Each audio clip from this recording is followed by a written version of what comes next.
Sir ఇట్లా ఉంటే మాట్లాడే కష్టంగా ఉంది సార్. అధ్యక్ష, ఈ అవకాశం నాకు ఇచ్చిన ధన్యవాదాలు అధ్యక్ష. ధరణి పోర్టల్లో జరిగినటువంటి అవకతవకలు, అక్రమాలు, భూభారతి చట్టం పూర్తిగా సవరిస్తుందా లేదా అనేది అనుమానాలు ఉన్నాయి అధ్యక్ష. ఎందుకంటే ధరణి పోర్టల్ తీసుకొచ్చి అతిపెద్ద భారతదేశంలోనే అతిపెద్ద కుంభకోణంగా అభివర్ణించినటువంటి ధరణి వల్ల కోట్లాది మంది నష్టపోవడం వల్ల ఈరోజు మరి టీఆర్ఎస్ ప్రభుత్వానికి బుద్ధి చెప్పి టీఆర్ఎస్ ప్రభుత్వాన్ని ఓడించడానికి ప్రధాన కారణమైనటువంటి ధరణి పోర్టల్ వల్ల ఈరోజు వారు మరి ఓడిపోవడం జరిగింది. నేను ఒకటే తెలియజేస్తా ఉన్నా అధ్యక్ష, గతంలో దీంట్లో ఎన్నో కుంభకోణాలు ఉన్నాయని మొన్ననే గౌరవ ఉప ముఖ్యమంత్రి బట్టి విక్రమార్క గారు కూడా చెప్పారు. దాదాపు 2,50,000 కోట్ల రూపాయల కుంభకోణం ఉంది. దీంట్లో టీఆర్ఎస్ నేతలంతా కూడా ఈ కుంభకోణంలో భాగస్వాములు అని చెప్పి బట్టి విక్రమార్క గారు చెప్పారు. మేము ఒకటే అడుగుతా ఉన్నాం, మరి ఇంత పెద్ద కుంభకోణం అని, భారతదేశంలోనే అతిపెద్ద కుంభకోణం అని అభివర్ణించినటువంటి ఈ ధరణి పోర్టల్ని మరి ఎందుకు దీని మీద జరిగినటువంటి అవకతవకల మీద మీరు సిబిఐ ఎంక్వైరీకి ఇవ్వడం లేదు? మరి గౌరవ మంత్రి శ్రీనివాసరెడ్డి గారు చెప్పాల్సిన అవసరం ఉన్నది. అంతేకాదు, మీరు ఈ భూభారతి చట్టం తీసుకురావడం వల్ల లబ్ధి కన్నా మరి మీరు ఎందుకని చెప్పేసి మరి ల్యాండ్ టైటిలింగ్ యాక్ట్ని మీరు తీసుకురావడం లేదో మరి సభకు తెలియజేయాలి.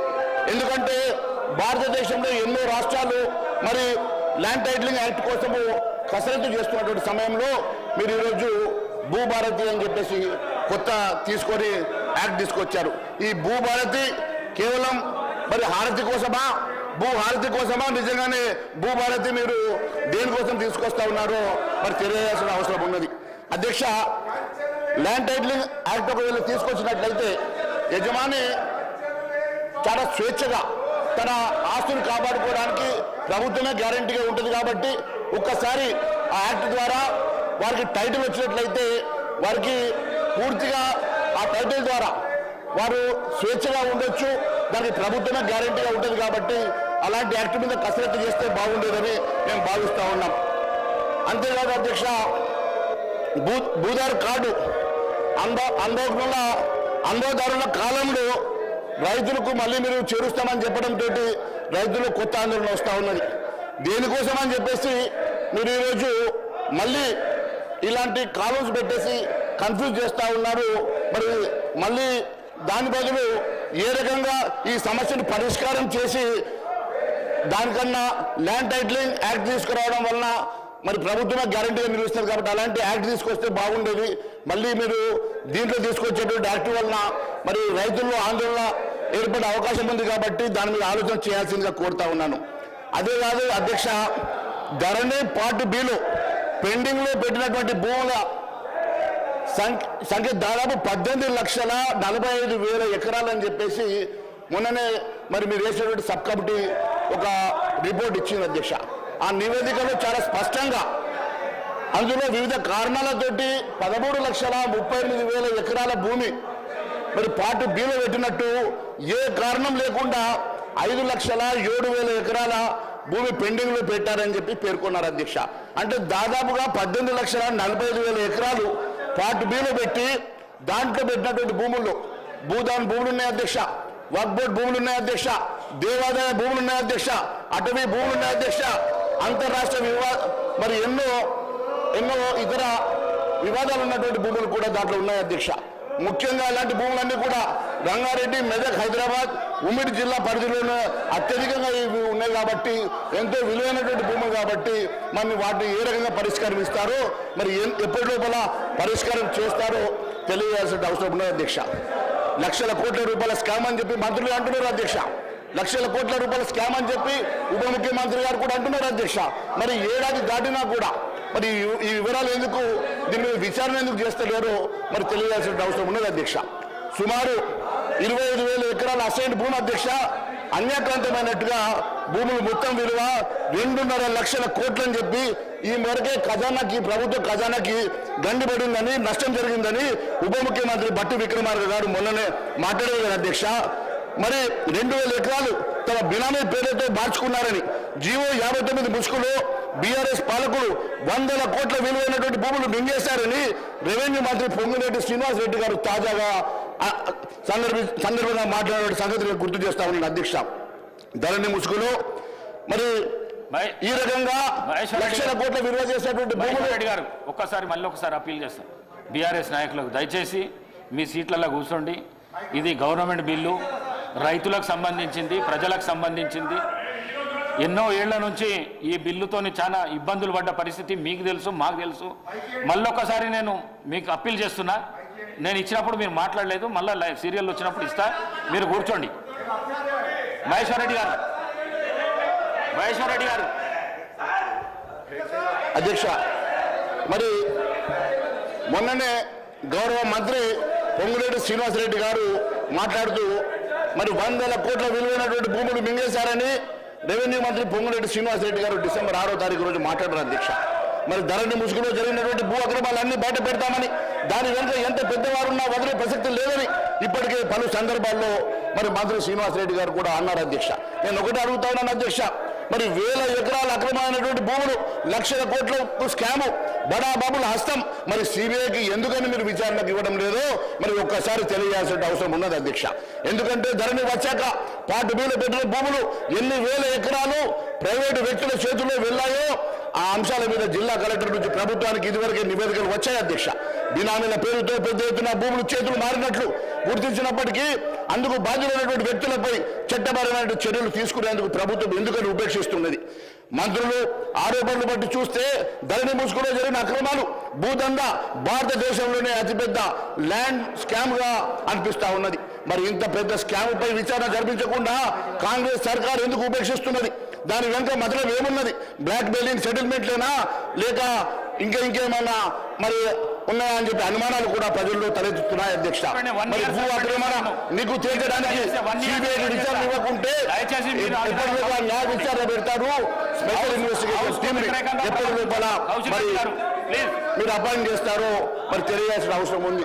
మొన్ననే ముఖ్యమంత్రి గారు ఓఆర్ఆర్ అంశం లోపల అప్పటికప్పుడు సిట్టుకి విచారణకు ఇచ్చినట్టుగా దీని మీద ఎందుకని విచారణ జరిపించడం లేదో తెలియాల్సిన అవసరం ఉంది అధ్యక్ష. ఎందుకంటే అధ్యక్ష, నేను జనరల్ సినిమాలు చూడను అధ్యక్ష. మొన్ననే పిల్లలు ఏదో సినిమా పెడితే చూశాను అధ్యక్ష. అదేదో లక్కీ భాస్కర్ అంటే అధ్యక్ష. ఆ సినిమా పిల్లలు పెడితే చూస్తూ ఉండగా ఒకటి హీరోకి ఒక సందేహం వచ్చింది అధ్యక్ష. ఏదో పాప అవసరానికి ఎవరు వచ్చి కలవడానికి వచ్చారు అధ్యక్ష. వస్తే ఆయనకు ఇష్టం లేక దాన్ని వాళ్ళ ఆఫీసర్కి చెప్తామనే లోపల ఆయన కొడుకుని తీసుకొని తల్లి వచ్చింది అధ్యక్ష. తల్లి వచ్చి ఆ చాక్లెట్ ఏదో దొంగతనం చేసిండు, పక్కడు బ్యాగ్ దగ్గర తీసుకున్నాడు. అది చూసినటువంటి వాడికి సగం చాక్లెట్ మన కొడుకు ఇస్తా అంటే మన కొడుకు సగం చాక్లెట్ తీసుకొని తింటున్నాడు అని అంటే బాబుని అడిగింది అధ్యక్ష తల్లి. ఎందుకురా మరి అట్లా సగం చాక్లెట్ తీసుకున్నావు?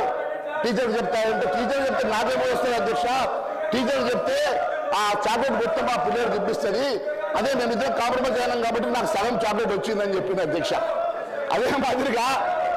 అదే మాదిరిగా మీ ఆలోచన ఏమున్నదో ప్రజలకు చెప్పాల్సిన అవసరం ఉన్నది అధ్యక్ష. ఈ రకమైనటువంటి సెటిల్మెంట్ల కోసం ఏమైనా ఆలోచన చేస్తున్నారా?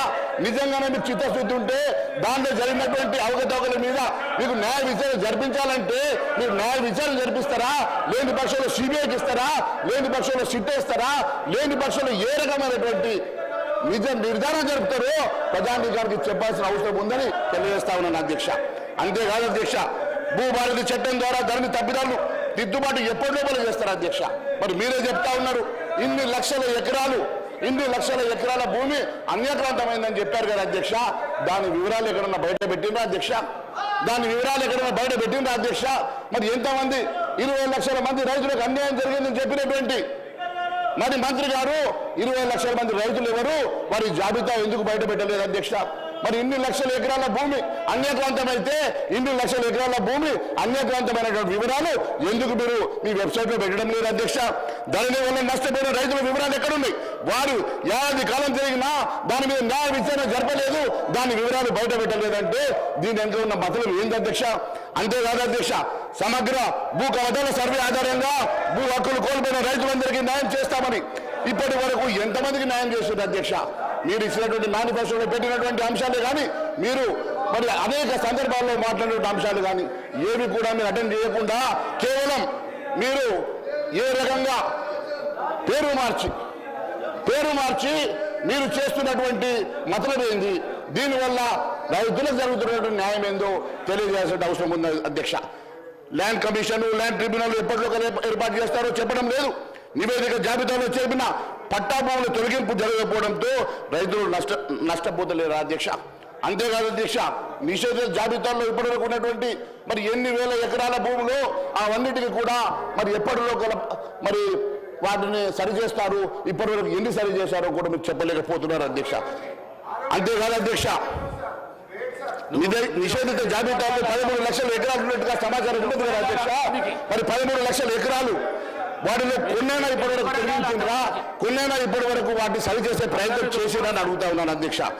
ఏడాది కాలంలో రైతులు కాంగ్రెస్ సర్కారు వచ్చినాక వాటన్నిటికీ కూడా న్యాయం జరుగుతుందని ఎంతో ఆశతో ఎదురు చూస్తున్నటువంటి రైతులకు ఇప్పటి వరకు ఎలాంటి కూడా లాభం జరగకపోవడంతో రైతులు ఆందోళనలో ఉన్నారు అధ్యక్ష. ధరణి అక్రమాల ద్వారా బీఆర్ఎస్ నేతలు దోచుకున్న సొమ్ము ఎందుకని కక్కించడం లేదు అధ్యక్ష. గౌరవ ముఖ్యమంత్రి గారు కూడా అనేక సార్లు చెప్పారు అధ్యక్ష. నేను ఒకటి అడుగుతా ఉన్నాను, ధరణి పోర్టల్ తీసుకొచ్చినటువంటి కేసీఆర్ అనే కుటుంబ సభ్యులు, బీఆర్ఎస్ లీడర్లు పేదల భూములు వారి పేర్ల మీద రాయించుకున్నారని, దాంతో 20 లక్షల మంది ఆసాములు నష్టపోయినారని, కేసీఆర్ దోచుకున్న సొమ్మును కక్కిస్తామని, ఆ సొమ్ముతోని 6 గ్యారెంటీ స్కీములు అమలు చేస్తామని రాహుల్ గాంధీ గారు ఎన్నికల ప్రచారంలో 23 నవంబర్ 17 వరంగల్ ఖమ్మం జిల్లాలో జరిగిన ఎన్నికల ప్రచార సభలో మాట్లాడిన మాట వాస్తవం కాదా అధ్యక్ష? ఇది రాహుల్ గాంధీ గారు మాట్లాడిన మాట చెప్తున్నా, ఉన్నా. డెఫినెట్ గా చెప్తాం. రాహుల్ గాంధీ గారు మాట్లాడిన మాట చెప్తా ఉన్నా. దాన్ని మీరు మీ స్థానంలో మాట్లాడండి. హరీష్ రావు గారు మీకు మాట్లాడాలంటే మీరు మాట్లాడండి. నేను ధరణి పోర్టల్లో కేసీఆర్ అన్న కుటుంబ సభ్యులు, బీఆర్ఎస్ లీడర్లు పేదల భూములు వారి పేర్ల మీద రాయించుకున్నారని, దాని ద్వారా దాదాపు 20 లక్షల మంది ఆసాములు నష్టపోయినారని, కేసీఆర్ దోచుకున్న సొమ్మును తక్కిస్తామని, ఆ సొమ్ముతోటి 6 గ్యారంటీల స్కీములను అమలు చేస్తామని రాహుల్ గాంధీ గారు ఎన్నికల ప్రచారంలో 2023 డిసెంబర్ 17న వరంగల్ ఖమ్మం జిల్లాలో జరిగిన ఎన్నికల ప్రచార సభలో మాట్లాడారు కదా. మరి దాని సంగతి ఏమైందని మాత్రమే అడుగుతున్నా. ధరణి పోర్టల్ ద్వారా పేద భూములు నాక్కున్నటువంటి బీఆర్ఎస్ నేతలు ఎవరు ఎందుకని వెల్లడించడం లేదు అధ్యక్ష? ధరణి పోర్టల్ ఇప్పటికీ కేసీఆర్ సర్కార్ 2020 నవంబర్ 29న ప్రారంభించి అప్పటికే మూడేళ్ల కాలంలోనే నవంబర్ 23 వరకల్లా లక్షల ఎకరాలు బీఆర్ఎస్ లీడర్లు పేద రైతులు బెదిరించి తమ పేర్ల మీద రిజిస్ట్రేషన్ చేయించుకున్నారని ఆరోపణలు ఉన్నాయి. ఆ లెక్కలేంటో, భూములు కోల్పోయిన రైతులు ఎవరో, లాభపడిన గులాబీ నేతలు ఎవరో కాంగ్రెస్ సర్కార్ ఎప్పటికల్లా తెలుస్తుంది. ఇన్ని రకాలుగా లక్షలాది మంది రైతులు నష్టపోయినారు, లక్షలాది ఎకరాలు బీఆర్ఎస్ లీడర్లు తమ పేర్లు రాయించుకున్నారని ఆరోపించినటువంటి కాంగ్రెస్ నాయకులు ఇవి ఎప్పటి లోపల బయట పెడతారు, ఎప్పటి లోపల విచారణ చేస్తారు. ఎందుకని